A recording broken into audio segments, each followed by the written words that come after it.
नमस्कार दोस्तों, इकोनॉमिक्स की तीसरी ऑनलाइन क्लास में आप सभी का स्वागत है।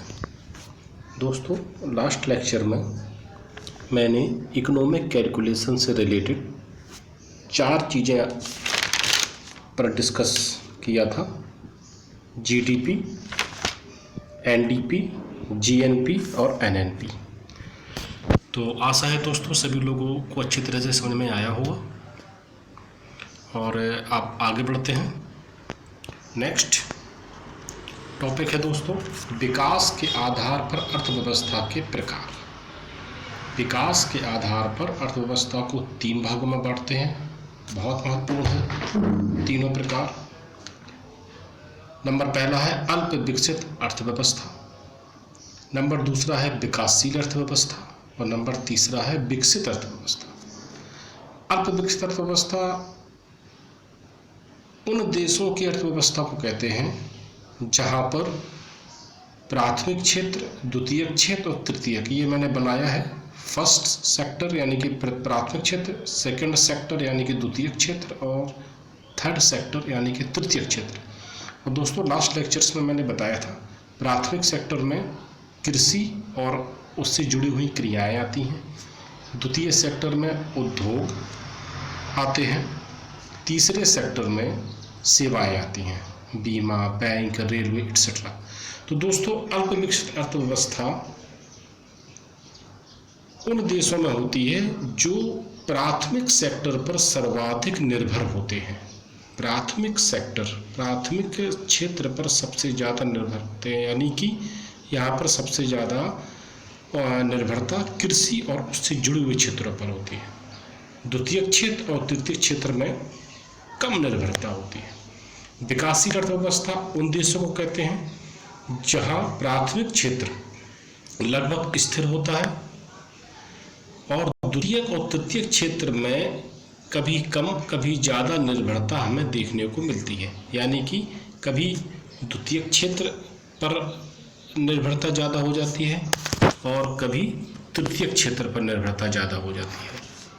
यानी कि कभी जीडीपी में औद्योगिक क्षेत्र का उत्पादन ज़्यादा हो जाता है और कभी सेवाओं का उत्पादन ज़्यादा हो जाता है। तो विकासशील अर्थव्यवस्था भारत, चीन, श्रीलंका आदि देशों में, और अल्प विकसित अर्थव्यवस्था जो गरीब देश होते हैं उनमें पाई जाती है, मोस्टली अफ्रीका महाद्वीप के जो देश हैं उनमें अल्प विकसित। नंबर तीसरी है विकसित अर्थव्यवस्था। इसमें दोस्तों प्राथमिक क्षेत्र में सबसे कम निर्भरता होती है। देखिए ध्यान देने वाली, प्राथमिक क्षेत्र में सबसे कम निर्भरता, द्वितीय क्षेत्र में फिर उससे ज़्यादा और तृतीय क्षेत्र में सबसे ज़्यादा निर्भरता, यानी कि विकसित अर्थव्यवस्था वाले देशों में सर्वाधिक जीडीपी में योगदान सेवा क्षेत्र का होता है। फिर उसके बाद औद्योगिक क्षेत्र का नंबर आता है और सबसे कम निर्भरता सबसे लास्ट प्राथमिक क्षेत्र की होती है।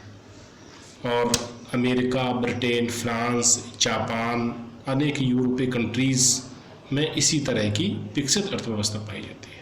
क्लियर है? अर्थव्यवस्था के 3 प्रकार, अल्प विकसित, कृषि पर ज़्यादा निर्भरता, बाकी दोनों क्षेत्रों में कम, विकासशील अर्थव्यवस्था, कृषि में स्थिरता और बाकी के दोनों क्षेत्रों में कभी कम कभी ज़्यादा, कभी कम कभी ज़्यादा। और विकसित अर्थव्यवस्था में सर्वाधिक निर्भरता, सर्वाधिक योगदान सेवा क्षेत्र का होता है, तृतीय क्षेत्र का होता है, इसके बाद द्वितीय क्षेत्र वहाँ प्रभावी है, फिर इसके बाद सबसे कम कृषि पर निर्भरता।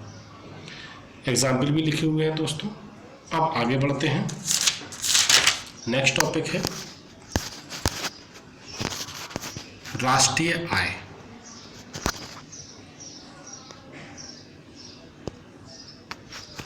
राष्ट्रीय आय के बारे में देखते हैं दोस्तों। राष्ट्रीय आय किसे कहते हैं? बहुत महत्वपूर्ण चीज़ है, ध्यान से समझिए। नेशनल इनकम, एनआई, सामान्य तौर पर जो एनएनपी हमने पिछले लेक्चर में समझा था, नेट नेशनल प्रोडक्ट, उसी को हम राष्ट्रीय आय कह देते हैं। सामान्य अर्थों में नेट नेशनल प्रोडक्ट को ही हम राष्ट्रीय आय कह देते हैं, क्योंकि इसमें से, और हमने बताया था कि एनएनपी कैसे निकालते हैं दोस्तों लास्ट लेक्चर में, आप सभी को याद होगा। जीएनपी में से जब हम डिप्रिसिएशन, मूल्यह्रास घटा देते हैं तो हमें शुद्ध राष्ट्रीय आय, शुद्ध राष्ट्रीय उत्पाद मिल जाता है, जिसको हम एनएनपी कहते हैं। इसी एनएनपी को दोस्तों हम राष्ट्रीय आय कह देते हैं। एक और तरीका है राष्ट्रीय आय को जानने का, ये फार्मूला है, लिखा हुआ है NI, national income is equal to NNP minus indirect tax, यानी कि एनएनपी में जब हम इनडायरेक्ट टैक्सेस घटा देते हैं और सब्सिडी को जोड़ देते हैं। सब्सिडी सभी जानते हैं, सब्सिडी क्या होती है? आर्थिक सहायता, आर्थिक मदद। तो सब्सिडी को जोड़ देते हैं तो दोस्तों हमें राष्ट्रीय आय मिल जाती है। राष्ट्रीय आय के दृष्टिकोण से भारत विश्व की 5वीं बड़ी अर्थव्यवस्था है। नेक्स्ट, राष्ट्रीय आय के वितरण क्षेत्र।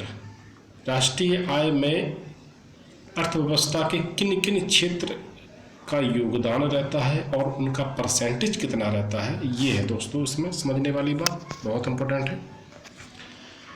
सभी जानते हैं कि अर्थव्यवस्था के 3 क्षेत्र होते हैं मेन, प्राथमिक क्षेत्र, द्वितीयक क्षेत्र और तृतीयक क्षेत्र, और ये उनका रेशियो, ये पुराने डाटा है, 16-17 डाटा है। 17% प्राथमिक क्षेत्र, द्वितीयक क्षेत्र 29% योगदान जीडीपी में, राष्ट्रीय आय में, तृतीय क्षेत्र में 53.5, और ये कुछ लेटेस्ट है 15.4, 23 द्वितीय क्षेत्र और 61.5 तृतीय क्षेत्र, ये सर्वाधिक है।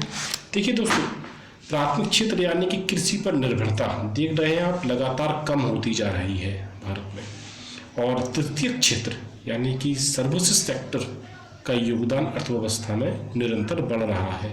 लेकिन स्वतंत्रता प्राप्ति के समय सर्वाधिक योगदान प्राथमिक क्षेत्र का था, यानी कि उस समय कृषि पर हमारी ज़्यादा निर्भरता थी, लेकिन वर्तमान में प्राथमिक क्षेत्र का योगदान बहुत कम होता जा रहा है और द्वितीयक और सबसे ज़्यादा तृतीयक क्षेत्र बढ़ता जा रहा है। ये वेरी इंपॉर्टेंट कुछ टॉपिक है दोस्तों, बहुत आते हैं एग्जाम में, जीएस के एग्जाम में।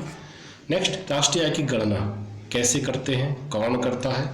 CSO द्वारा भारत में राष्ट्रीय आय की गणना की जाती है। बहुत इंपॉर्टेंट क्वेश्चन है।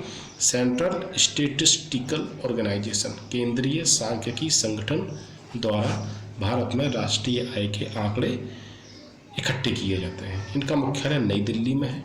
गठन मई 1951 में हुआ था। आधार वर्ष लिया जाता है राष्ट्रीय की गणना में, 17-18 है इस समय, और इससे पूर्व 2011-12 आधार वर्ष था राष्ट्रीय आय को नापने के लिए। दोस्तों, प्रथम बार राष्ट्रीय आय नापने का श्रेय, बहुत इंपॉर्टेंट है, किसको जाता है? दादा भाई नौरोजी को जाता है। इन्होंने 1867-68 में सबसे पहले राष्ट्रीय आय की गणना की, और इस गणना को उन्होंने अपनी एक पुस्तक, बहुत इंपॉर्टेंट पुस्तक है, poverty and British rule in India में प्रकाशित किया। और इनके इस लेख को, इनके इस प्रकाशन को आर्थिक निकास का सिद्धांत या धन निष्कासन का सिद्धांत या धन पलायन का सिद्धांत एटसेट्रा नामों से जानते हैं। इतिहास में बहुत आता है क्वेश्चन, और दादा भाई नौरोजी जी ने जो प्रथम प्रति व्यक्ति आय निकाली वो 20 रुपये थी। कितनी थी दोस्तों? 20 रुपये। इसके बाद वैज्ञानिक आधार पर राष्ट्रीय आय नापने का श्रेय सबसे पहले प्रोफेसर PKB राव को जाता है।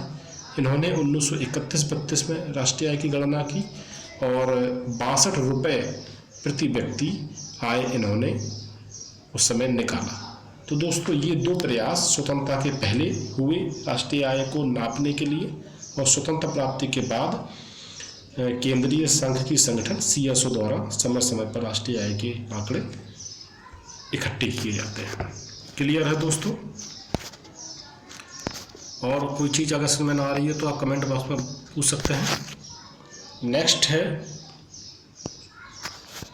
प्रति व्यक्ति आय, वेरी इंपॉर्टेंट, प्रति व्यक्ति आय, पर कैपिटा इनकम, PCI। किसी भी देश प्रति व्यक्ति आय क्लियर है दोस्तों? एक व्यक्ति की आय जिसको हम वार्षिक में गणना करते हैं, भारत के प्रति व्यक्ति की आय को हम पर कैपिटा इनकम कह देते हैं। किसी भी देश की, देखिए दोस्तों, अभी लास्ट में हमने पढ़ा GDP पढ़ लिया, NNP पढ़ लिया, राष्ट्रीय आय पढ़ ली, एनडीपी पढ़ ली, ढेर सारे टॉपिक पढ़ लिए, लेकिन किसी भी देश की आर्थिक समृद्धि को जानने का सबसे श्रेष्ठ तरीका आपसे पूछा जाए अगर कि क्या होता है, तो ना तो वो जीडीपी है, ना तो वो एनएनपी है, ना वो राष्ट्रीय आय है। दैट इज़ द पीसीआई, यानी कि प्रति व्यक्ति आय से ही हम किसी भी देश की आर्थिक समृद्धि का पता सबसे अच्छी तरीके से लगा सकते हैं। बहुत इंपॉर्टेंट क्वेश्चन है। फार्मूला है, ये फार्मूला आपको याद करना है। PCI is equal to NI, यानी कि national income upon divide by total जनसंख्या, टोटल पॉपुलेशन। यानी कि अगर राष्ट्रीय आय में हम उस देश की टोटल पॉपुलेशन को डिवाइड कर देंगे तो हमें प्रति व्यक्ति आय मिल जाती है। इसको एक एग्जाम्पल से समझेंगे। मान लीजिए कोई भी दो देश हैं, प्रथम देश, द्वितीय देश। प्रथम देश की राष्ट्रीय आय 100 रुपये है, दूसरे देश की राष्ट्रीय आय भी 100 रुपये है, यानी कि राष्ट्रीय आय आप देख रहे हैं कि दोनों देशों की बराबर है, लेकिन प्रथम देश की जनसंख्या 10 है मान लो, और दूसरे देश की जनसंख्या 25 है। तो अब देखिए प्रति व्यक्ति आय के आंकड़े, प्रथम देश की प्रति व्यक्ति आय 10 रुपये हो जाएगी और द्वितीय देश की प्रति व्यक्ति आय कितनी हो जाएगी दोस्तों? 4 रुपये। ये फार्मूला के हिसाब से 4 रुपये, यानी कि क्या आपने समझा कि किसी भी देश की राष्ट्रीय आय के आधार पर हम उस देश का आर्थिक विकास का पता नहीं लगा सकते हैं, क्योंकि एग्जाम्पल में आपने देखा दोनों देशों की आय बराबर थी, लेकिन जब हमने प्रति व्यक्ति आय निकाली तो उसमें डिफरेंस हो गया। तब हमें पता चला कि पहले देश की प्रति व्यक्ति आय ज़्यादा है, यानी कि वो ज़्यादा समृद्ध देश है, और दूसरे देश की प्रति व्यक्ति आय कम है, यानी कि वो कम समृद्ध देश है। तो दोस्तों इसी वजह से मैंने आपको कहा कि किसी भी देश की आर्थिक समृद्धि को जानने का सबसे सटीक तरीका प्रति व्यक्ति आय होता है। ओके, क्लियर है। नेक्स्ट, सर्वाधिक पीसीआई वाला राज्य, यानी कि सबसे ज़्यादा प्रति व्यक्ति वाला राज्य गोवा, सबसे कम प्रति व्यक्ति वाला राज्य बिहार। बहुत इंपॉर्टेंट है, बहुत आता है क्वेश्चन। सर्वाधिक पीसीआई वाला यूटी, यानी यूनियन टेरिटरीज, केंद्र शासित राज्य दिल्ली, और सबसे कम प्रति व्यक्ति आय वाला राज्य यूटी, दादरा नगर हवेली। कुछ यूटी के आंकड़े अवेलेबल नहीं हैं, जितने भी आंकड़े हैं उनमें दादरा नगर हवेली की पीसीआई सबसे कम है। अगर भारत की बात की जाए कि भारत की टोटल प्रति व्यक्ति आय कितनी है वर्तमान में, तो 1,35,050 रुपये वार्षिक भारत की प्रति व्यक्ति आय है। मासिक आप निकाल सकते हैं। और अगर उत्तर प्रदेश की बात की जाए तो 70,419 रुपया वार्षिक प्रति व्यक्ति आय उत्तर प्रदेश के लोगों की है। तो ये कुछ टॉपिक्स इकोनॉमिक्स के जो फर्स्ट सेमेस्टर के सिलेबस में हैं दोस्तों।